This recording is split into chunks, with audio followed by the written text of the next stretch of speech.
Today I'm going to talk to you about how Avocados from Mexico is breaking the produce mold through creative disruption. But before I get into that, I want to tell you a little bit more about Avocados from Mexico. So the two things you need to know about Avocados from Mexico, the first is that we're not from Mexico, and the second is that we don't actually sell avocados.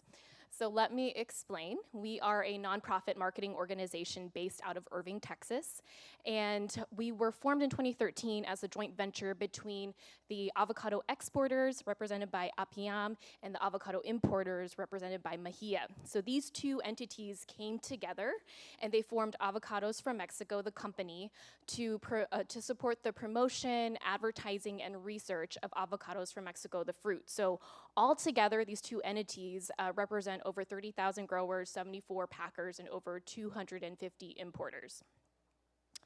Oops. So our company was formed with two objectives in mind. The first was to build brand equity for Avocados from Mexico, and the second was to drive demand for the entire category. And just 4 years after we were started, our marketing efforts began to take off. So in 2017, Adweek published this article about Avocados from Mexico that stated, as it turns out, Avocados from Mexico boasts one of the most dramatic and impressive rises to prominence in recent marketing history. So for a brand of our size, that was huge. And how did we do that? How did we gain that level of visibility? Well, our story starts here. We like to say we're a small brand with a big Super Bowl story. Now, I know what a lot of you are thinking. Why would a brand of our size invest basically our entire marketing budget on one moment, on Super Bowl? Well, let me explain. So if you were to take all of the avocados that are purchased leading up to the big game, it would fill a stadium 12 feet high.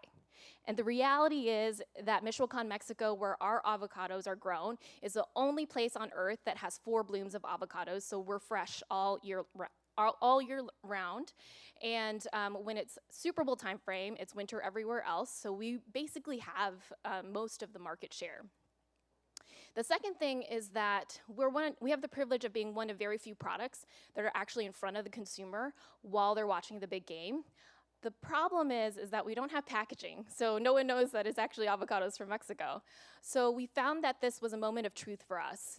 To put our ad on screen was our primary branding opportunity, so we needed to take advantage of this moment. And so in 2015, we launched our ad onto the Super Bowl stage and disrupted a space that no other produce brand had ever done before. And in that moment, we became a brand in a brandless category.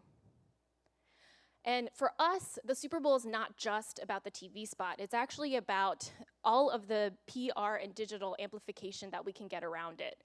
So between 2015 and 2022, we've actually delivered over 50 billion impressions.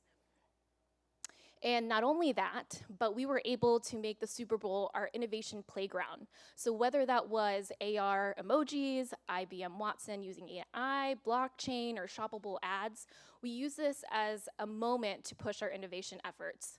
So much so that in 2021, Fast Company actually named us the #1 most innovative brand. We actually beat out brands like TikTok and Patagonia and Impossible Foods. I don't know how we did it, but we did.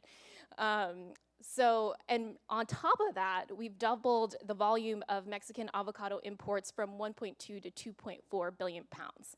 So really great story here, and we've done it for 7 years. But after 7 years of building our brand through the Super Bowl spots, we took a step back and asked ourselves, how can we get better?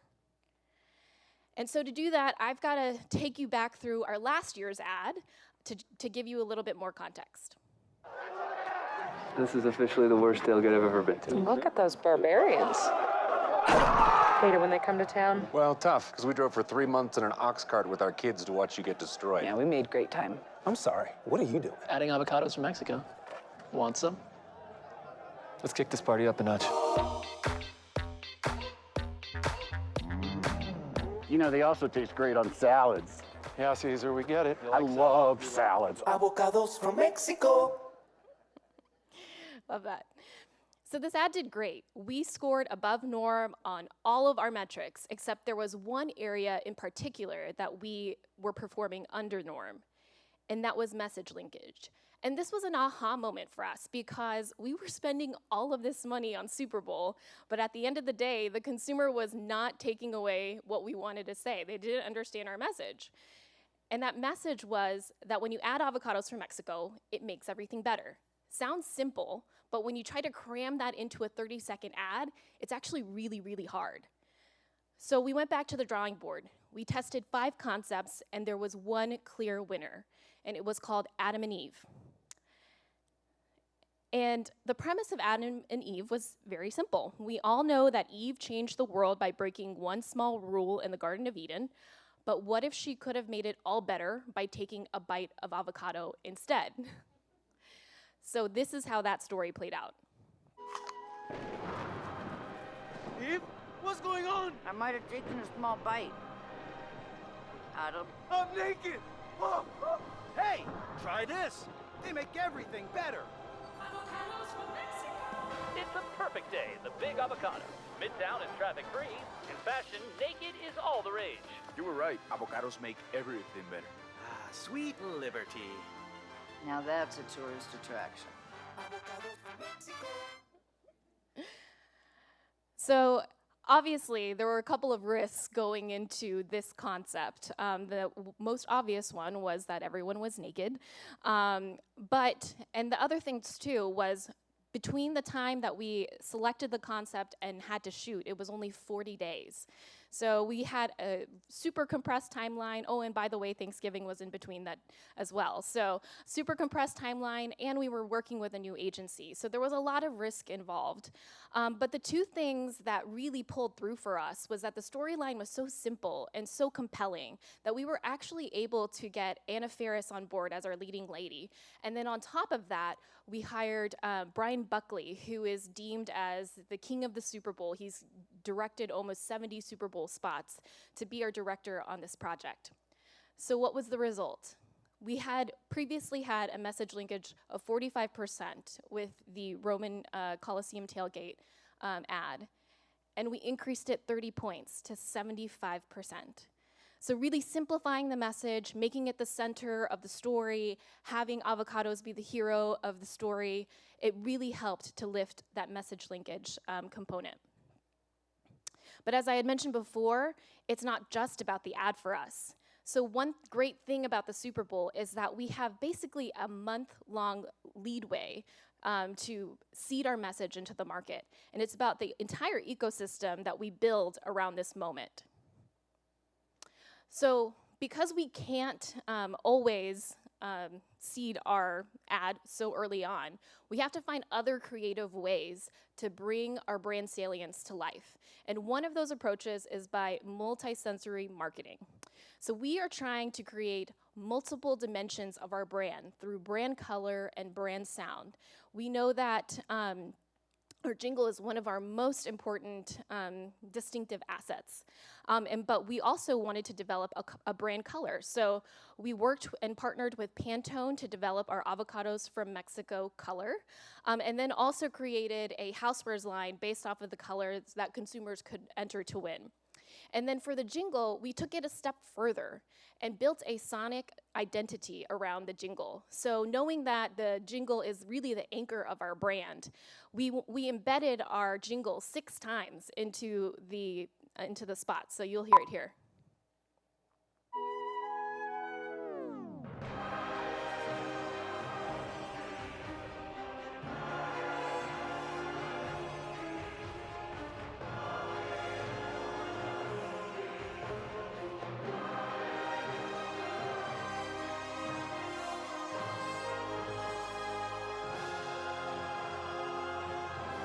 Avocados from Mexico.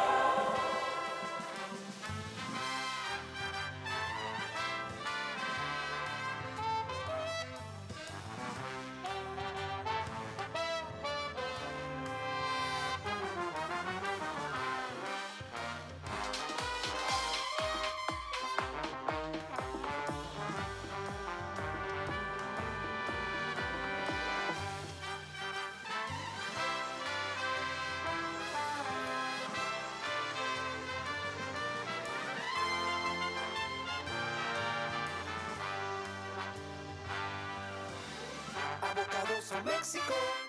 Did you catch them all? I actually lost track. And then to take that a step further, we built an immersive online experience for consumers to drive traffic to. This is the Goodness Hotel based off of our New York City theme in the ad. Users could get recipes, they could see our spot here, and then one of the most interesting experiences on the website was this Genius Music Lab, where we embedded the sonic DNA into this experience. So users could connect their Spotify accounts, we would be able to interpret their music listening habits based off of AI, and then we would spit out a track that was based off of our sonic DNA. We even took our New York City theme and turned NYC into the Big Avocado. And then, of course, our campaign was robustly supported with a bunch of social content that all tied back to our Make It Better message. With avocados from Mexico.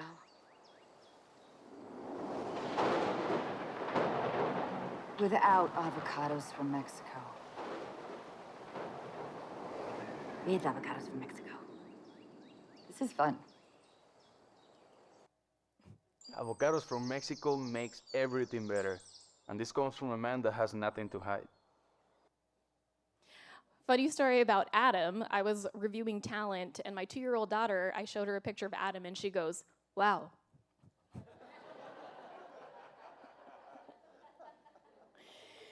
So altogether, our social and digital efforts drove 2.8 billion social impressions. We even got on Sprinkler one of the top trending hashtags, Make It Better, you can see up here. And then to top it all off, this entire campaign drove 12 billion earned impressions. This campaign, this Super Bowl campaign. So that is how Avocados from Mexico made everything better. But wait, I'm not done.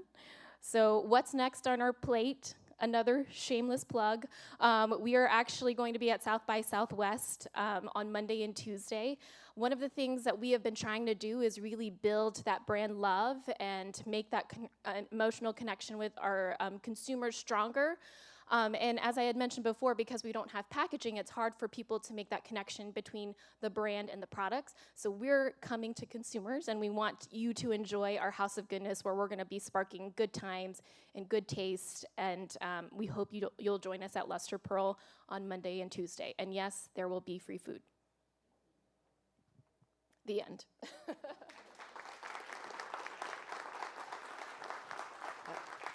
That was great, Kelly. So does anyone have any questions for Kelly? I have a question. No one else's. I'm just going to walk over here. So I noticed you had a digital out-of-home ad for the Times Square, and I think I saw a QR code. So I don't know if you were able to, where the QR code led, and if you were able to measure how that worked for you. Yeah, the QR code actually drove to our online experience, so our digital website. Yeah. Okay, cool. Yeah. I have to ask, because I know, we spoke earlier and how you're really trying to hit all the senses and having the, kitchenware and, and the smells and everything else. Are you seeing a difference? Are you connecting all of them? Because, we talk about connecting the channels. Is that, experiential, and then, what people are getting? Are you seeing that make a difference for you? And how are you actually being able to measure that or take that quantitatively? Yeah, definitely. So we actually started our brand relaunch last year, and when I first came onto the brand.